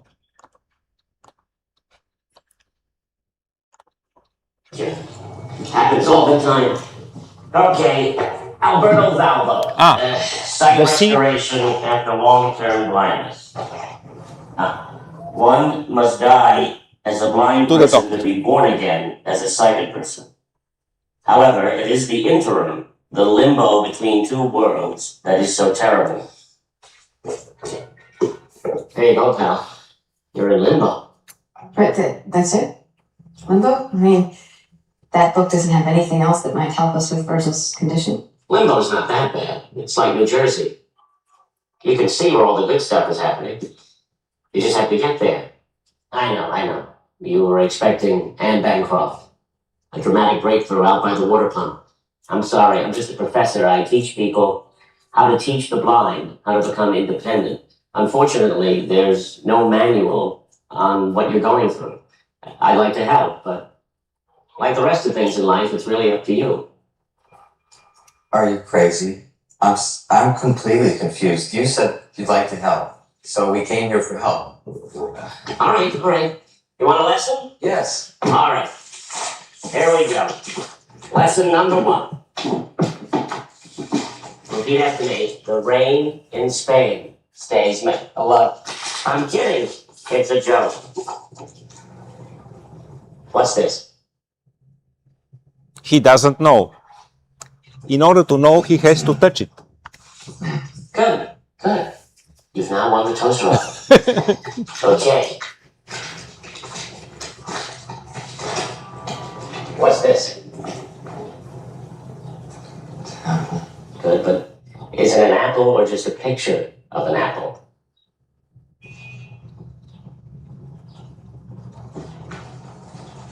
Okay. So, it's a joke, right? What are you saying there?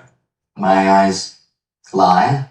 Well, your eyesight can and will play tricks on you. No matter what I could teach you, no matter what exercises I could give you, they'll still play tricks on you. You gotta learn to trust your instincts. I don't have any instincts. My instinct is to close my eyes and feel my way out of your office. Well, there you go. That's a self-preservation instinct. But you have others.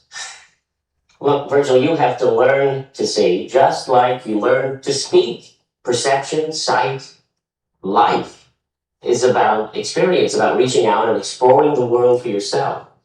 It's not enough to just see. We've got to look as well. Immediately following the Okay, First Sight, the movie. That's it. Now you certainly understand at least the main idea, that there are two words, the word of the blind person and the new word where he sees. But how did he see? Through his fingers. He has to touch something in order to recognize it through his mind. And when he has one additional sense, sighting, he needs to learn. As the doctor says, your brain has to learn you how to see. It is not enough to look, to see. You have to look, he says, to make differences. And there is not here this scene when he goes into the streets and he stumbles to the object, because he doesn't know that the word is not plain. He knows when he touched it. So the one word was Saussurean, signifier, signified. What he touches is what it is. Now in the new word, this is Peircean word. He may not only touch, but see. Besides, he must see as it is in volume, as it is much more than this seeing. Are you aware how is our eye built? What is our eye? Our eye is like this, oval.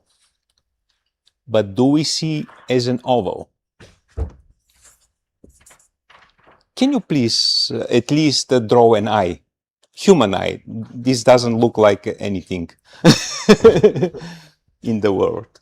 The front view? Huh? The front view? No, pass. Where's Just eye, an eye. My eye here. Yoksa içini mi çizdin? Eye.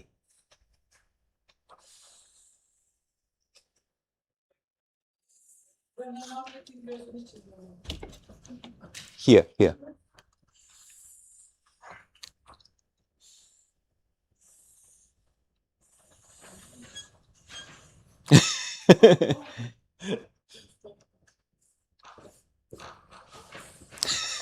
Enough.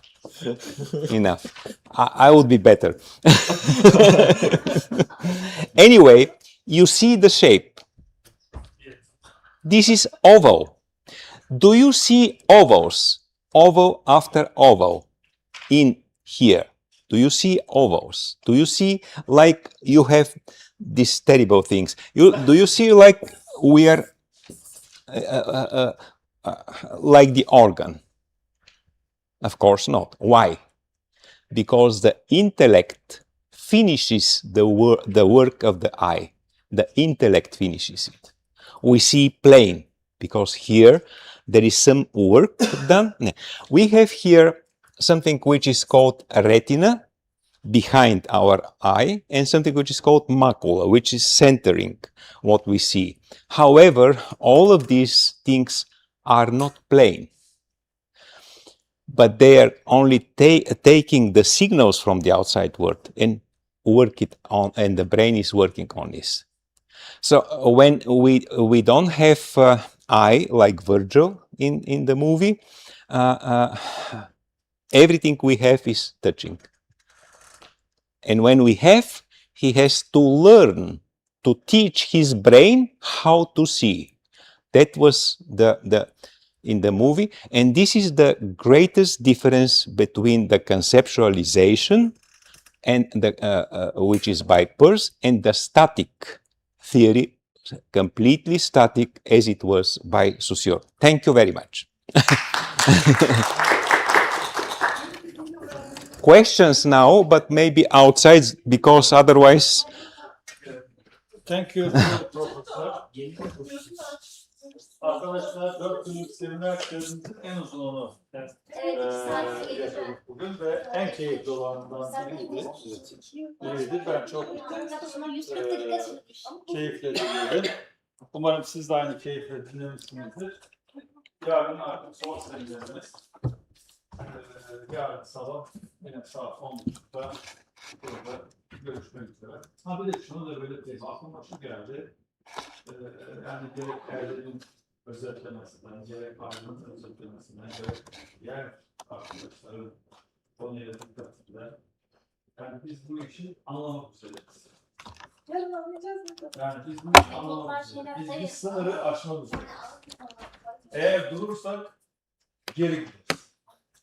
Hayır, durmaz, devam edersek bizi kimse tutamaz. If somebody wants to see the book, my book, Peirce'ün dediği gibi It's- dinamik olacak. Aslında hocam durursak şu an yaptığımız şeyiz yani.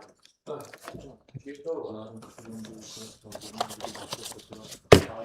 alalım. Tamam. Bir şey Tamam, oldu. Yani durmamamız gerekiyor. Devam etmek için, yaşamak için. Ve İvan bize böyle bir ay anlatsa bu konuları biz Peirce'de öğrendik.